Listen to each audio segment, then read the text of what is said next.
Diyos. And as we focus our mind, let us all rise in the presence of our Lord.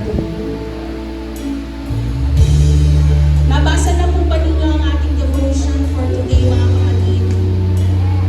Doon po sa Judges chapter 16, natutunan ko po doon at maaari nating matutunan doon that it is never too late to turn back to God. Kung nagkasala tayo, kung nanaig sa atin ang pride, kung nanaig sa ating buhay ang kasalanan noon. But there in the story of Samson, noong siya ay nanalangin sa huling pagkakataon sa ating Panginoon, dininig ng Diyos ang kanyang panalangin. Bakit? Sapagkat nakita ng Diyos ang kanyang pagpapakumbaba. Sapagkat nanalangin siya sa Diyos na kinikilala niyang ang Diyos, si Yahweh, ang kanyang Panginoon. It is never too late for us to recommit our lives. It is never too late for us to recommit our time, devotion, and worship to the Lord. So let us all sing this song coming from your hearts.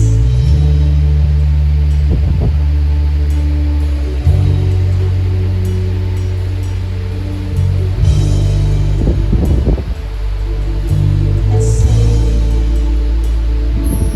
Oh, Jesus, how long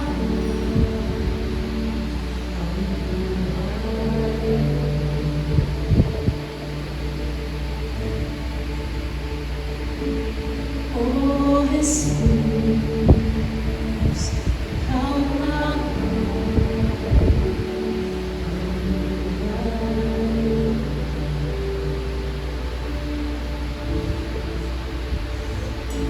ikaw ay sapat, wala nang iba. Kaligayahan ko, kaganapan ko, Jesus.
Pupuri, maglilingkod sa'yo. Ikaw ay sa'yo magtitiwala sa habang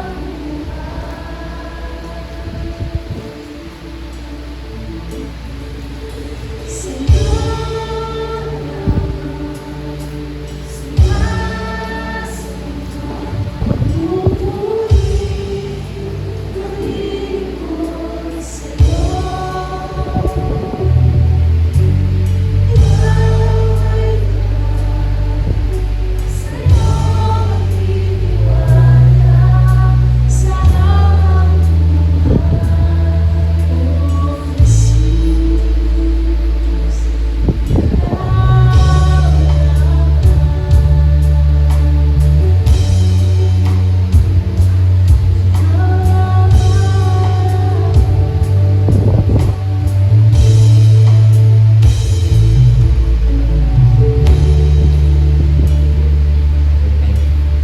Let's bow down our head into the presence of the Lord Jesus Christ. Lord, salamat po sa umaga na to, Lord God. Salamat po, Lord God, dahil tinipon-tipunan po kami, Lord God, para po mag-aral po ng iyong salita, Lord God. Lord God, gabayan mo po ako, Lord God, na maihayag ko po sa inyo, Lord, sa kanila, Lord God, ang mensahe mo, Lord God, na ikaw ang tunay na Diyos, nagbigay ng lakas kay Samson, Lord God, na kahit siya ay nanghina, Lord God, naniwala siya sa iyo, Lord God, at binigyan mo siya ng restoration sa kanyang lakas dahil po sa kanyang matibay na faith sa iyo, Lord God. Ganun din po ang gawin mo sa amin, Lord God, na palaksin mo kami, Lord God. At sana po is maintindihan po natin lahat ang mensahe mo ngayong umaga, Lord God. Yun lamang po, in Jesus' name we pray.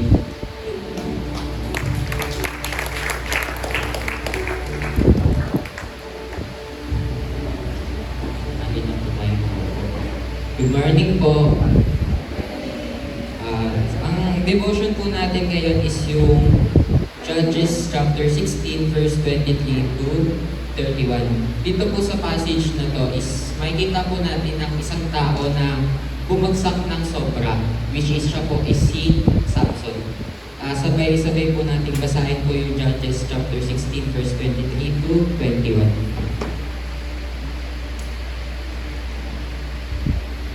The Philistine ruled held a great festival, offering sacrifices and praising their God, Dagon. They said, "Our God has given us victory over our enemy Samson." When the people saw him, they praised their God, saying, "Our God has delivered our enemy to us. The one killed so many of us is now in our power." Half drunk by now, the people demanded, "Bring out Samson so he can amuse us." So he was brought from the prison to amuse them, and they had him stand between the pillars supporting the roof. Samson said to the young servant who was leading him by the hand, "Place my hand against the pillars that hold up the temple. I want to rest against them." Now the temple was completely filled with people. All the Philistine rulers were there, and there were about 3,000 men and women on the roof who were watching as Samson amused them. Then Samson prayed to the Lord, "Sovereign Lord, remember me again. O God, please strengthen me just one more time. With one blow, let me pay back the Philistine for the loss of my two eyes." Then Samson put his hand on the two center pillars that held up the temple, pushing against them with both hands. He prayed, "Let me die with the Philistines," and the temple crashed down on the Philistine rulers and all the people. So he killed more people when he died than he had during his entire lifetime.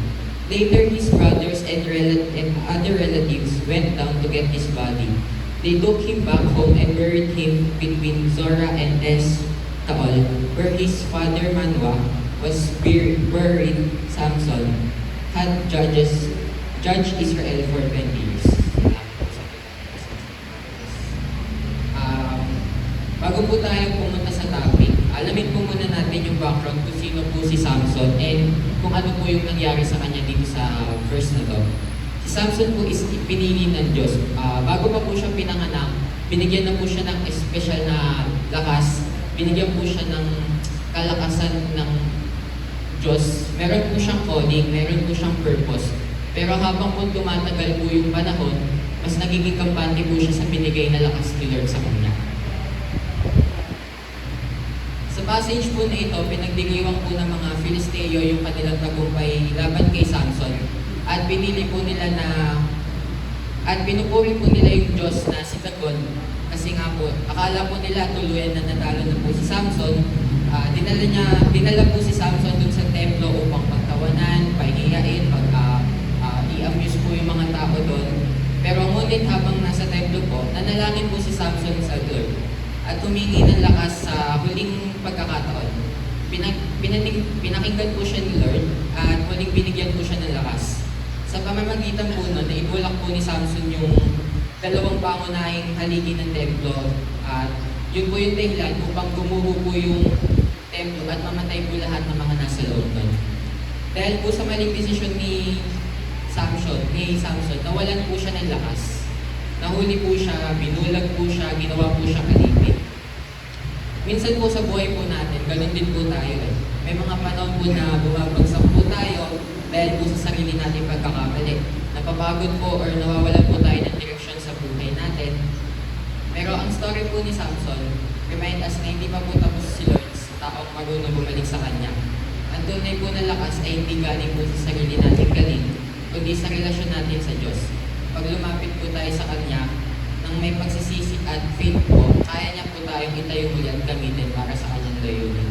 Ngayon po sa passage po natin, meron po akong piniling verse. Yun po yung highlighted verse ko, which is yung Judge 16 verse 28.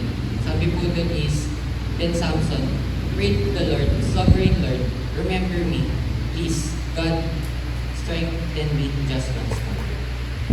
Dito po is parang kung napapansin po natin na wala na po talagang lakas si Samson. Nagbebeg na po siya kay Lord ng lakas para po makabawi po siya sa mga Filisteo. Para po mabawi niya po yung dalawang mata na kinuha po ng Filisteo sa kanya. Meron po ako na tatlong observation na pinakita po sa akin ni Lord kung bakit po binigyan po ulit ni Lord ng isa pa pong chance si Samson sa buhay niya. Yung una po is ang number one is, ang maling desisyon po is may epekto. Sa buhay po ni Samson, hindi naman po isang araw lang siya bumagsak eh. Madaming beses po. Pero bago po siya makadating po sa punto na yun, nahuli po muna siya, sinaktan po siya, nabulag po siya, at madami pong ginawang pagtatawanan po, ginawa po siyang alipin sa Filisteo. Marami po munang maliliit na maling desisyon ang ginawa niya bago po siya ulit bigyan ni Lord ng lakas ulit. Paulit-ulit niya pong binaliwala yung mga babalan ni Lord at mas pinili niya pong sundin ang sarili niyang kagustuhan. Hanggang sa dumating po yung panahon na nawala ang kanyang lakas at napalayo siya sa layunin ni Lord para sa kanyang buhay. Para sa akin po, ganun din po kasi tayo minsan eh. Madalas hindi naman po bigla-bigla po nasisira yung relasyon natin kay Lord. Nagsisimula po ito sa napakaliit na pagkakamali na nagiging malaki po. Eventually po, pag yung maliit po na pagkakamali na yun, pag hindi po natin agad yung sinilusyonan, lalaki po yun. Mawawala po yung faith natin kay Lord. Kapag pinabayaan po natin yung prayer life natin, di po tayo nagbabasa ng Bible, di po tayo nagde-devotion ng araw-araw, doon po nawawala yung fire natin kay Lord. Kaya po tayo minsan binibigyan ni Lord ng mga challenges sa buhay. Akala po natin na maliit lang po yung mga decision na yun, ng mga pagkakamali. Pero habang tumatagal nga po, unti-unti po tayo lumalayo sa Kanya. And yung mga kasalanan po is hindi lang tungkol sa maling ginagawa po natin. Tungkol din po ito kung gaano po tayo kalayo sa presensya ni Lord na dapat po malapit po tayo sa Kanya araw-araw. Next po is yung pwede po tayo bumalik kay Lord. Kahit po umalis tayo kay Lord ilang beses po yun, pwede po tayo bumalik kay Lord. Umalis tayo ng Monday, pwede tayo bumalik ng Tuesday. Kasi po si Lord po is Diyos na mawain, Lord. Tama po ba?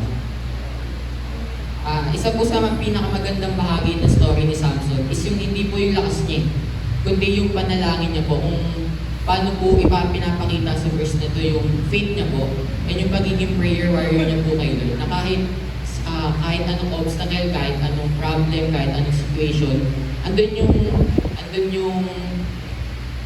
yung isip niya na magdasal. Kasi humingi siya ng guidance kay Lord para makuha niya ulit yung nawalang strength sa kanya.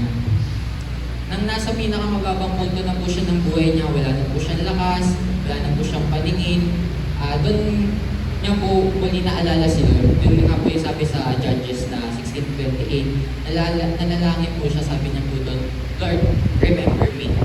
Hindi siya lumapit dahil karapat-dapat po siya. Hindi po karapat-dapat sa Samson. May mga mali din po siyang ginawa. Pero lumapit po siya dahil alam niya po ang Diyos natin ay maaway. Minsan po kapag nagkakamali po tayo, iniisip po natin na, ay si Lord, galit na yan. Baka galit na si Lord sa atin, di na tayo bibigyan ng chance niyan. Di na tayo magagamit ni Lord kasi nga nagkamali na tayo. Pero yung story po ni Samson is paalala na hindi hadlang ang ating mga pagkabigo para po hindi tayo makabalik sa Lord. Yung tunay na problem po is yung pagbagsakin. Ang tunay na problem po is yung kapag pinili po nating manatiling malayo sa Kanya, habang may mga pusong handang magsisi at bumalik po, may pagkakataon pa rin po tayong maranasan yung faith ni God. Hanggat meron pong 1% na natitira sa puso natin na naniniwala ako kay Lord, aangat at aangat po yan eh. Kasi po, kailangan lang po talaga natin ipagpatuloy yung pagiging faithful natin sa Kanya. Ipagpatuloy lang po natin yung kung paano po tayo naniniwala sa Kanya. Gawin po natin yung mga layunin na gusto niya sa buhay natin. Baka po may mga tao po dito na pakiramdam po nila na malayo po sila kay Lord. Huwag po kayo mag-alala. Ganun din po ako. Short testimony lang po about dun sa naramdaman ko po ng youth camp na sabi ko po dun, bago po pumunta ng youth camp, is sobrang distant ko po. May mga times po na hindi na po talaga ako nasayaw sa main church kasi po mas nabibisi po ako sa mga bagay dito sa mundo, which is naman hindi po tama. Pero doon po pinaalala sa akin na hindi po nawala yung fire sa puso mo. Andun po yung fire sa puso mo, pero ikaw po mismo yung lumayo sa fire. Kaya kung hindi ka po nagagamit ni Lord, yun po yung pinaalala po sa akin ni Pastoran third day. Kung meron po tayong pinagdadaanan ngayon, disappointment or mga pagkakamaling hanggang ngayon po dala-dala natin araw-araw, ang magandang balita po na binigay ni Lord sa devotion na to is hindi po sarado yung pintuan ni Lord para bumalik tayo sa Kanya. Tulad po ni Samson, pwede tayong bumalik at bumalik hanggang magsimula po muli tayo sa umpisa hanggang magtagumpay po tayo. Last po na point is yung ang lakas po ay galing sa Lord. Maraming tao po ang nag-iisip na ang lihim ng lakas ni Samson is yung buhok niya po. Tama po ba? Yun po yung instinct ng mga tao na doon po nanggagaling yung lakas niya. Pero ang totoo po, hindi po buhok yung source ng lakas niya. Ang tunay po na source ng lakas niya is si Lord. Nang maputol po yung buhok niya, hindi po doon nawala yung kapangyarihan niya. Nawala ito dahil nawala po yung relasyon at pagsunod sa Diyos. Sa huling bahagi po ng kanyang buhay, nang manalangin po siya kay Lord, hindi naman po agad bumalik lahat ng nawala sa kanya. Hindi po agad bumalik yung dalawang mata niya, hindi po agad bumalik yung lakas niya. Ang bumalik po sa kanya is yung faith niya kay Lord. Mas lalo po siyang naniwala kay Lord, mas lalo po siyang nagtibay sa paniniwala kay Lord. Doon po niya naranasan na ang tunay na lakas po is hindi galing sa sarili, kundi sa Panginoon. Sa mga ngayon po, at may naalala po akong saying po sa Marvin na with a great power comes with a great responsibility, sabi po ni Spider-Man po tayo. Pero dito po sa ating Kristiyano, sana po maniwala po tayo sa kasabihan na nakam up po kagabi na with a great power from God comes great faithfulness from us. Kasi po sa buhay po natin, madalas po umaasa tayo sa mga bagay sa mundo, umaasa po tayo sa sarili nating kakayahan, sa talino po natin, sa income po natin, sa talento or sa connection. Pero darating po yung panahon na mawawala po lahat yung bagay na yun eh. Ang magiging basihan na lang po natin is yung pananalig po natin kay Lord. Mapapagod po tayo at mag-realize natin na hindi sapat po lahat ng yun, yung mga bagay po dito sa mundo. Kasi po yung tunay na lakas po para harapin ang buhay ay nanggagaling kay Lord. kapag kasama po natin siya araw-araw, meron po siyang lakas na binibigay sa atin. May lakas po tayong bumangon araw-araw at lumaban po sa buhay. Magpatuloy po sa gitna ng mga pagsubok or manatiling tapat kahit po mahirap yung binibigay sa ating sitwasyon ni Lord. And yung application ko po sa verse na to is hindi po hadlang yung pagbagsak para po makabalik tayo kay Lord. Yung buhay po ni Samson yung naging patunay na may mga consequence po yung mga maling desisyon natin magagawa sa buhay natin. Simula po sa pagkabata natin hanggang sa pagkatanda po natin, may mga maling desisyon po tayo na magkakaroon ng mga mabibigat na consequence. Pero mas malaki po yung awa at biyaya na binibigay ni Lord sa atin araw-araw. Yung mensahe po ng Judge, chapter 16, 23 to 31 is hindi lang po tungkol sa pagbagsak ni Samson, kundi tungkol din po yun sa katapatan ni Lord sa isang taong handang bumalik sa Kanya. Kapag lumapit po tayo kay Lord ng may pagsisisi at may faith sa Kanya, hindi niya po tayo itataboy. Kaya kung may pinagdadaanan po tayo ngayon, kung nasa pinaka-lowest po tayo ngayon ng buhay natin, isipin lang po natin yung kwento ni Samson. Isipin lang po natin na si Samson, naging mahina siya, pero naniwala siya kay Lord, kaya binigyan po siya ulit ng lakas ni Lord. Na kaya ka pong patawarin ni Lord, kaya ka pong palakasin ni Lord, at bigyan po ka po ni Lord ng bagong simula, and kaya ka niya pong bigyan ng bagong simula kasi po nagtitiwala at bumabalik ka po sa Kanya. Kasi po ang pagbagsak ay hindi po katapusan ng kwento nating lahat. Kasi kapag bumalik ka po sa Diyos, kaya niya pong gawing simula yung bagong chapter mo. Yung kaya niyang gawing simula ng bagong chapter, yung pinakamadiling mong season sa buong buhay mo po. Yan lamang po. Thank you po.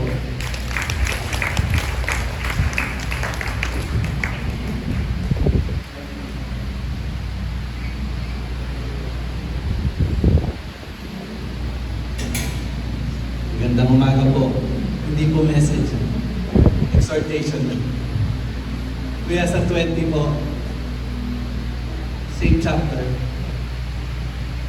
Mga kapatid, alam po natin sa mga well-versed na po sa Bible na si Samson, as he started his life, of course, it's a miracle. Dahil same thing, hindi po nanganganak. Magabaw po yung kanyang magulang, but God has given them favor. And how Samson started his life, sinabi po doon, God is with Samson. Katulad po ng ating mga na-discuss, Noah, God is with Noah. God is with Abraham. God is with David. Ngayon, if we started sa buhay po natin, gaya po ng mga Bible character natin, mga Bible heroes, that we started that God is with us. Kailan po ba naging God is with us? Kung isipin po natin, Old Testament, ang presensya po ng ating Panginoon ay hindi pa po siya nagkatawang tao para po sa atin. But, yes, this time, ang ating pong Panginoong Jesucristo ay nandito na po sa lupa. So, we are more blessed than those Bible characters na sinabi, God is with them. Bakit po? Kasi, more has given with us.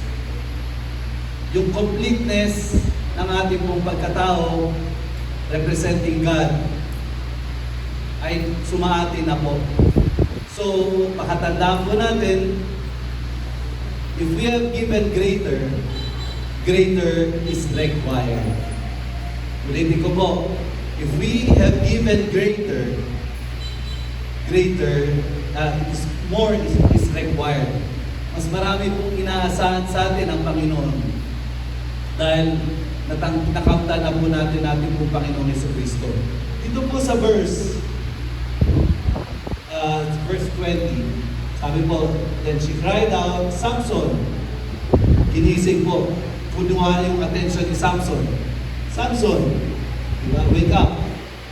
So, nung natawan si Samson, bumangon siya, katulad ng before, akala niya malakas siya, then na-realize niya, hindi po siya malakas dahil yan po yung nangyari. But he didn't realize the Lord left him. Alam niyo po, sa ating buhay, if we started that God is with us, pakaseryosohin na po natin yung ating pong buhay. There should be maturity in us. Kasi po, nakita natin na si Samson in his life, nakita po natin na hindi siya po naging mature, but he follow his bodily passion. Kung ano po yung naging kagustuhan ng kanyang puso, yun po yung sinunod niya. Kaya, tignan niyo po yung application. In this present time, yung evil, nadideceive po talaga ang sangkatauhan. Di ba? Follow your heart. Sundin mo kung ano sa kamasaya. Sundin mo ang puso mo. But in our Christian life, sabi po sa Book of Romans, meron po tayong Adamic sin. Yung ating old self. Ang ating pong puso ay foolish. Kaya hindi dapat sinusunod. Hindi dapat natin sinusunod kung ano pong takbo, but kung ano po yung nararapat. Sinabi rin po sa Book of Hebrews, that if we are in Spirit, if we are with the Holy Spirit, wala pong bawal. Dahil po, banal na Espiritu ang nagpapatakbo po sa ating buhay. But if we are in flesh, we should not follow what our heart, kung ano po yung hinihingi ng puso natin. Dahil po, foolish nga po, hindi po yung kung ano po yung gusto ko, ngunit ang dapat natin pairalin kung ano po yung nararapat. Kung ano po yung nararapat sa pag-aaral, kung ano po yung nararapat mahalin, kung ano po yung nararapat gawin desisyon sa buhay. Iba po kasi yung nararapat kaysa sa gusto ko. Dahil po yung gusto natin, sinabi po, it is foolish. But kung ano po yung nararapat, tinuturuan po tayo ng salita ng Diyos kung ano po yung nararapat. And with that, then God will be with us. Yung lesson po na natanggap ni Samson in his bodily fashion, nung sinunod niya po, God left him. Ano po yung nangyari?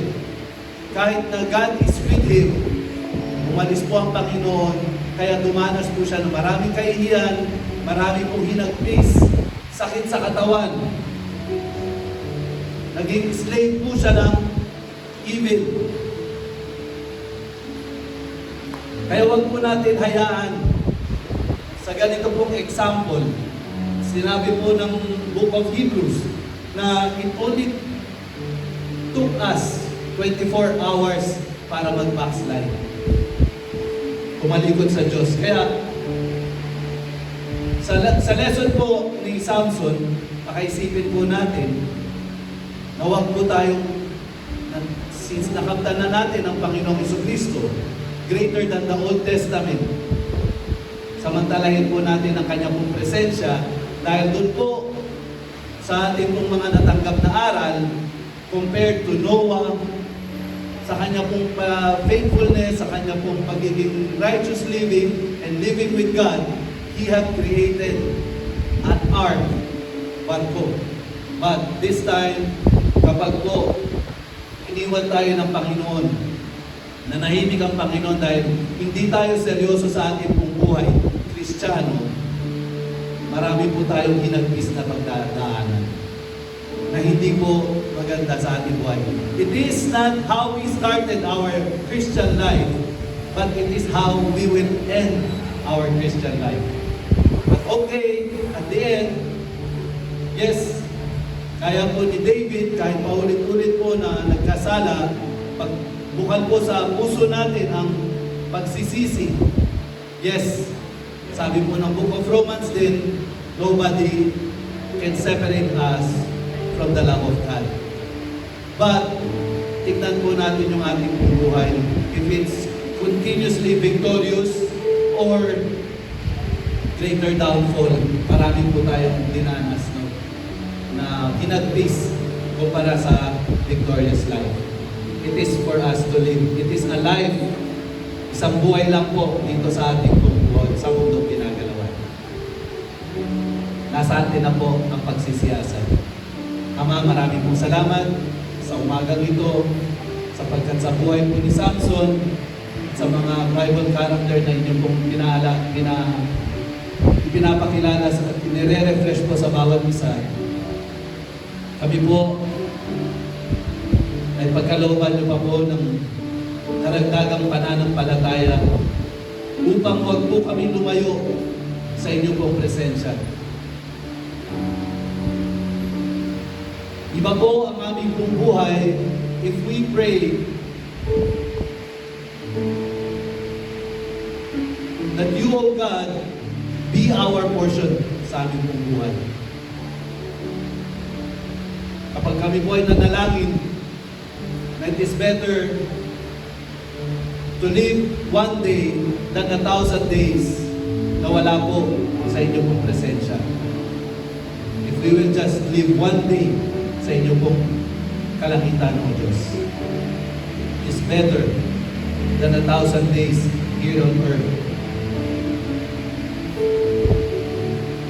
Ama, sa inyong pong banal na spiritu, sa inyong pong banal na spiritu, kami po ay nagpapasiyasat sa aming pong mga puso, anuman pong aming pagkukulang. Alam po namin ang banal na spiritu niyo po ang mag-correct po sa bawat isa. Bigyan niyo po kami a heart of flesh upang ang aming obedience and love, obedience without inner refusal, to live a righteous life and be victorious. Hayaan niyo, Diyos, na maging witness kami ng inyong pong kaluwalhatian, na maging witness po ang bawat isa ng pagpapalang patuloy niyo pong ipinagkakakaloob kapag kami po ay inyong pong kasama sa bawat oras. Marami pong salamat sa katagumpayan ng aming pong Panginoong Jesucristo na siyang nag-head ng aming pong buhay, na siyang namumuno ng inyong pong iglesia at sanktuaryo. Sa araw na ito, Ama, tanggapin niyo po ang aming pong lubos na pasasalamat, for you have given us your Holy Spirit, you have given us our Lord Jesus Christ. Gaya po ng mga Bible character of the Old Testament, you made us and you make us better. For you have given us the Lord Jesus Christ with the Holy Spirit. Yes, thank you for reminding us that if it is more of what we have received, more will be required. Sa tulong po ng inyong pong banal na Espiritu, bibili ko, Lord, palalakasin niyo po ang bawat isa. Amin pong babanggitin that we can do all things through Christ who strengthens us. Kaya huwag niyo po kami pababayaan, O Diyos, sa aming pong mga kahinaan. Maging kalakasan po kayo sa aming pong buhay. Ito po ang aming samot dalangin. May pasasalamat sa pangalan ni Jesus. Amen. Announcement po sa mga tatayo po this morning.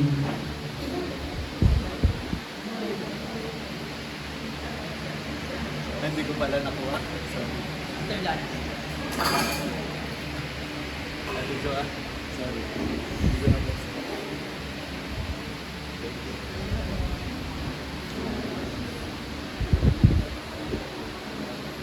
Okay, para po, good morning again everyone. Para po doon sa mga tatayo po natin, no? Natapos po yung ating incubation. For the call to order, ang inyong pong lingkod. And then for our scripture reading, we have Brother RJ. song lead will be Sister Darlene. For opening prayer and word is Pastor Henry. Prayer backs, Brother Raymar. Short exhortation and to connect to our tithes and offering, ang inikot again. And then to pray for tithes and offering, Sister Richelle, para po sa ating announcement and para po sa ating Father's Day celebration, we'll be having Sister Ira. Declaration of faith and closing prayer and benediction is Brother Arlen. Amen. Thank you po everyone. Palakpakan po natin ang ating Panginoon.